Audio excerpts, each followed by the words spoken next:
Chards with your host, Miss Chardonnay. Today is another segment. Honey, we are at cocktail hour. I mean, girl, cheers. And I am with my bestie, Esther. One of my besties. I have a few. I'm blessed. Oh, okay. Is it like that? Hallelujah. I thought someone. My original OG. We have been best friends for 16 years. Yep. It's a long time. She had to put up with me for that long. I mean, damn. Today's the last day. So, I mean, today we just wanted to have like a quick chat with you guys, and our topic today is about adulting. I mean, we've grown up.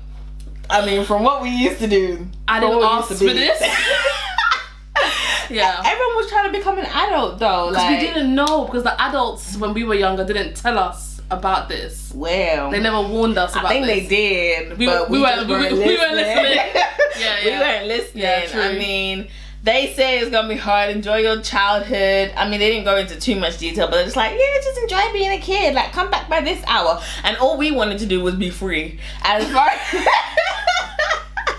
yeah, true. As far as it entailed, like, going out or being able to drink, and I mean, that's a blessing. I mean, I don't know about you, but cheers. Being able to drink when you want and whatever is a blessing, but you gotta deal with the consequences. So whatever it is that you do. The thing is, yeah, alcohol is just expensive because now they just charge you for everything. Everything. Things that were free when you were under 18. Every little thing now they want money for. To exist is expensive. Like, it's crazy out here. Just like, I mean, to live. I mean, if you want to, like, you know, have a, well, let's not even go into having a house. Even if you just get an apartment or you're renting somewhere, yeah, you gotta pay rent. You gotta pay water bills. You gotta pay electricity. You gotta pay the council to get rid and dispose of your crap. When I was in uni in first year, my housemate Daniel, I don't know, go check this out, but I won't say his last name in it just to protect him. Data protection. Daniel didn't know that water wasn't like water wasn't free. So when our water bill came, he was like, why do we have to pay for water? I said, Daniel, water's never been free. He was like, so suddenly we're all on timer now. When we're in the shower, he'll be knocking, girls, come on, you have to pay for the water bill. But yeah, everything. When I got my first water bill, I was like, what is this? Not like the fact that I was shocked it was a water bill, but they charge you like a contamination. I don't know, there's a few things on that list, and I'm just like, really? Like, they charge you for sewer fee or whatever, contaminations fee, whatever, like stuff that you're thinking, I'm pretty sure this earth is made up of 70% water. Like, when you charging my house to do it's like what? Even things like council tax, I'm gonna need to see where this money's going. As in, don't tell me it goes towards like the pavements and community police. I ain't seen community police in my area. And I sure as hell have years. seen so many potholes on my goddamn road. That's what I'll tell you. Do you know what I mean? I need a breakdown. Give me the name of the street that my money goes to, so then I know. But yeah, no, it's a lot. It is a lot. I mean, forget all the bills that you have to pay. Even before you pay those bills, just to like work, you still have to pay money to work. Like, I mean, that is shocking. Your national insurance contribution is because you're paying to work. You're paying to have a national insurance which allows you to work. Like, you are literally paying, like, what? Why? Also, the payee thing, pay as you earn. Yeah. So you're telling me you're charging me for working? Anything with a good pay rate, you have to, or essentially you should, or they urge you, or they say that. What are you about to say? You have to go to uni, basically. They're saying that they encourage you to go to uni in order for you to get a higher pay grade, basically. Yeah. So in order to get that higher pay grade, you go to uni, and with that it occurs student loans, or I mean, to pay for it outright. I mean, if you loaded like that, I mean, you ain't got no problem. But well, but obviously most people, like student loan, like, did you know the interest was gonna go up? No, they don't put that thing in the file. I mean, they don't put that thing in the contract. From what I was reading so well.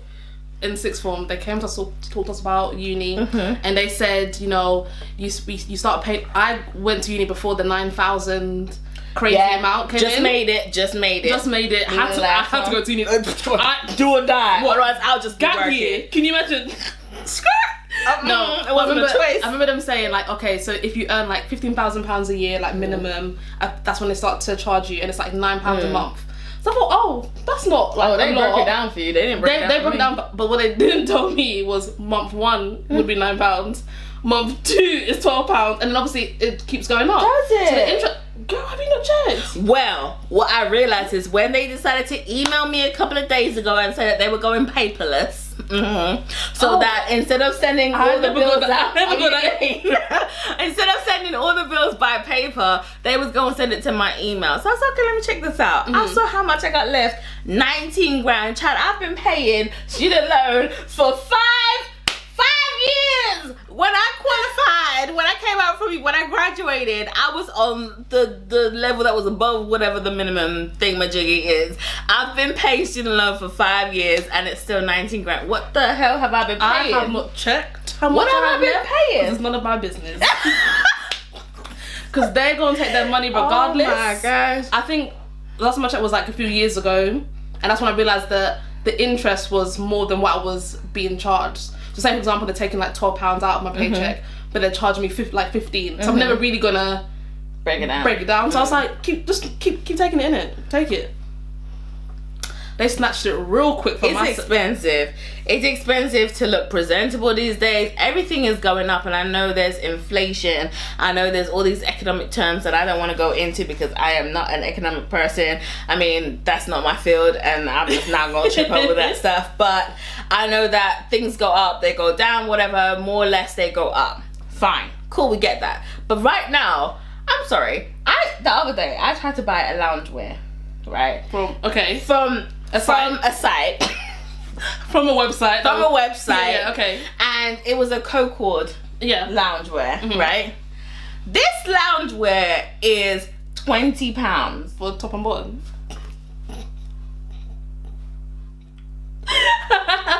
Listen, honey, I'm a 90s baby. We are used to paying no more than £5 for anything.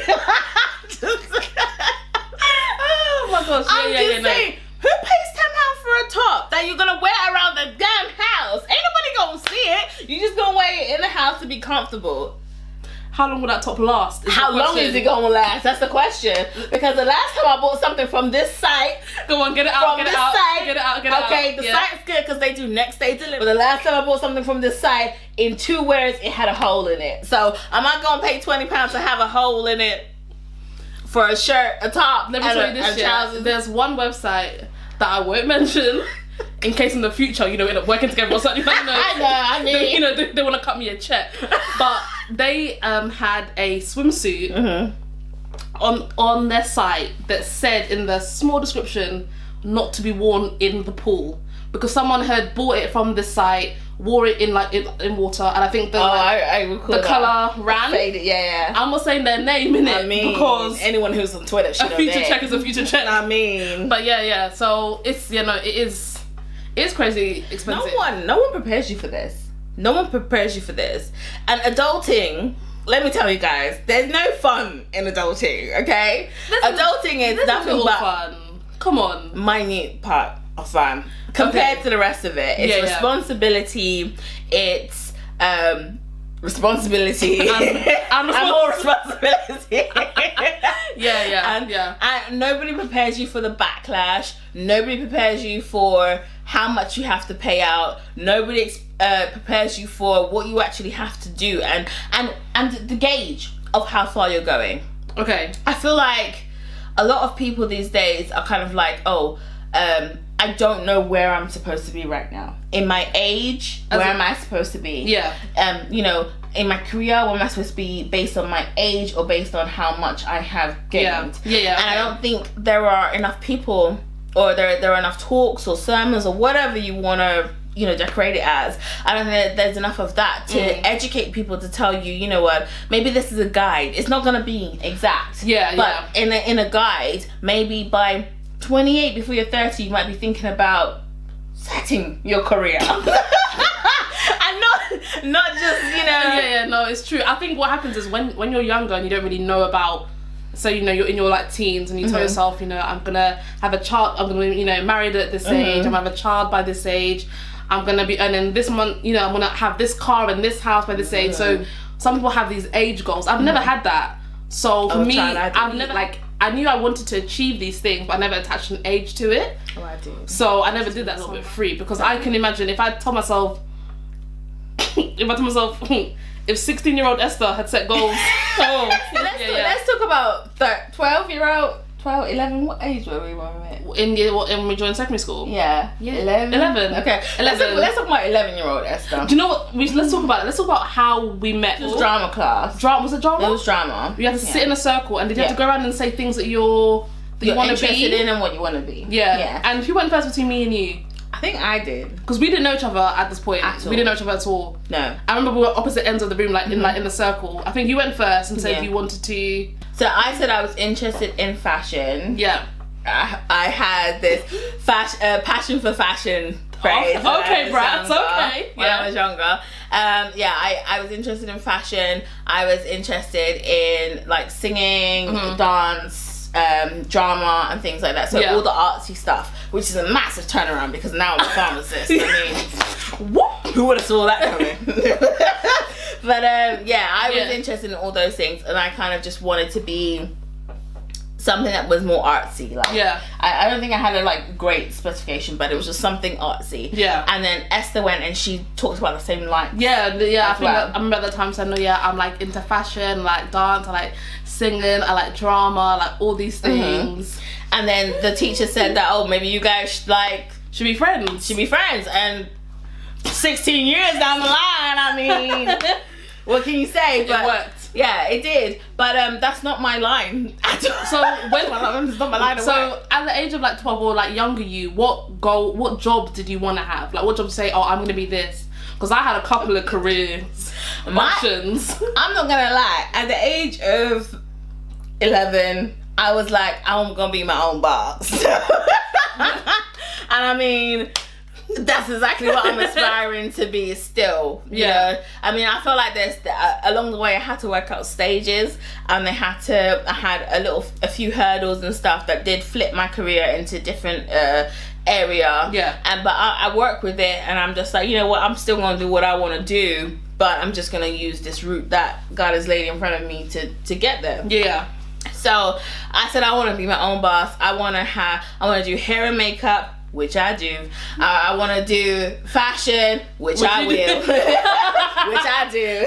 I mean, I want to just be like this person who's full of design and creativity and arts and whatever. So I did when I eventually came out from all of that, high school, college and all that, I did eventually make my brand, and it was called Q-Tips Collection, and that came from Creative QT, whatever.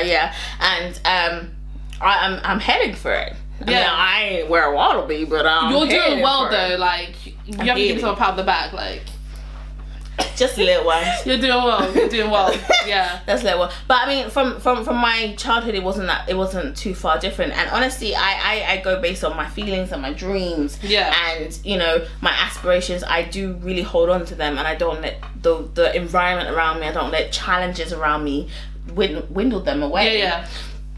So I mean, I'm still trying to live out, 11-year-old. True. I think I'm the same, to be honest, because I wanted to do everything. Actor. I was like, I remember being in year 11 when you choose your A levels. I went to meet with some like career advice person. I put him through work. Because I was like, so I want to do English, and I want to do biology, and I want to do food tech, and I want to do drama, and I want to do media. And he was like, how do they link? I went, that's your problem. That sounds like that's not my problem. Like, I'm doing, because it's weird. It's like up until that point, when you're in school, you just you kind of do what you like, and then suddenly you have to make uni choices and think about your future. And I'm like, but I like so many things. How dare you tell me what I can and cannot do? What?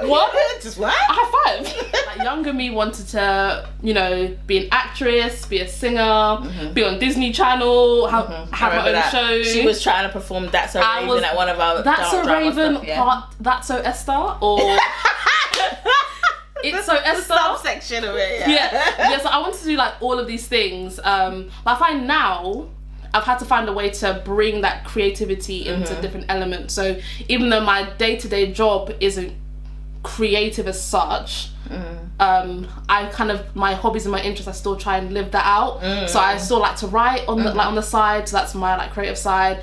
I like to do a bit of photography, a little dabble in that, you know, like I like to edit videos. So I still like to get back to the essence of who I was when I was younger. When it comes to career, like what our parents might not understand, there's different ways for us to make money now.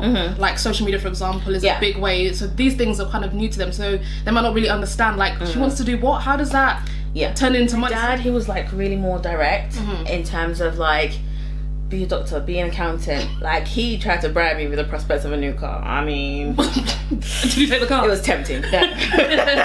No, because I knew how I was.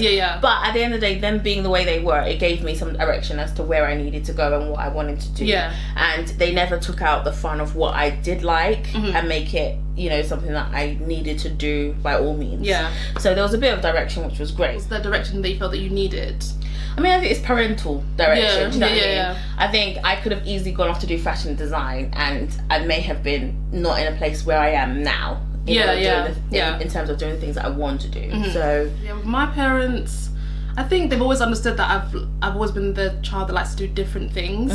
So I'm pretty sure at one point in their mind they're like, where is this girl gonna go? Because I, you know, like to do everything. What job is she going to apply for? So they were never really pushy, but I remember they just sat me down when I was choosing my A-levels. Like, hey, what do you want to do? Choose something that will make money. Obviously, that's very important. So I managed to find a way to do something that kind of had a few elements of things that I loved. And then the things that I couldn't do in my job, I just do that outside of work. So, and I think they're very proud of where I am now. And even now, like, I never thought I would have done the degree that I did. Wouldn't have thought I would have gone down that avenue. Really like it. Didn't think I'd be where I am today. So they were never pushy. And they never doctor, lawyer. Was not. They probably tried it one time, and I was like, nope. It's a no from me. It's no. It's what you're good at. Cool, do that. Absolutely. So, I think that's so important. I think as an adult, you need to know yourself, where your strengths are. Even if you don't have that family support that we've had, or the, you know, external support at all, I think it's so important for you as an individual to know what your strengths are and what you can excel at. Do definitely do something that you like. I mean, you still need to be able to enjoy it. You do that, you're at work most of the time than you're at home. So you need to be able to enjoy it, otherwise life gets real boring, real sucky, real quick. I mean, but you know, the matter of fact is that when you get to adulting, when you're part of that like adult life and you get to that process of adulting, you gotta remember you got bills to pay, honey. So whatever you choose to do, cool, enjoy it, but make sure it's bringing you some money. Make sure your lights stay on, innit? I'm telling you that there's food in your fridge, petrol in your car, water running, everything before you just be bills and bills and bills. And at that part, it's no fun. I know that we have like a lot of parents, especially like African parents who believe in university and an education and a degree. And mind you, I think that's a great basis because it gives you some life skills that you don't pick up outside of uni. Yes, there's a school called life, but at the end of the day, we may not always get those opportunities in life to learn those certain schools where university kind of gives them to you in steps and stages. But, you don't have to go to uni essentially to be successful. Obviously. But it's about having that drive and having that push and being able to do something. I think you need to have a plan. So if uni isn't in your plan, you know, you need to go, I'm going to do this, I'm going to do this, you know, apprenticeship here, I'm going to intern here, I'm going to do this, I'm going to work here. I think as long as you have some kind of plan to follow, hopefully you'll be okay. And just like a business plan, I mean, it doesn't always go according to, sometimes it's higher, lower, things are screwed. I mean, it doesn't always go according to, but have a basis. Because that's what we were saying at the beginning in terms of like, we didn't say we need to be here by 30, we need to be there, blah, blah, blah, blah. But we had a guidance for our life. And I think that set pace for us to be able to get to where we are today. Facts. So guys, that's the end of cocktail hour. Adulting, not as fun as it looks, but you can make it fun. You can make it work. You can make it work. You can make it work. Just get your plan and get your life together. I mean, there's no certain age that it needs to be done by. You just, and try not to be like pressured down by the things that happen around you and what everyone else is doing. Like social media can be a big crazy. Everyone has their own time bubble. Find yours. Okay, I like that. So that's Chats with Chards. I will catch you later. cocktail hour. We're gonna enjoy the rest of our cocktails, honey, because that's what we got to do. Finish this up. We will catch you later. Bye. TTYL.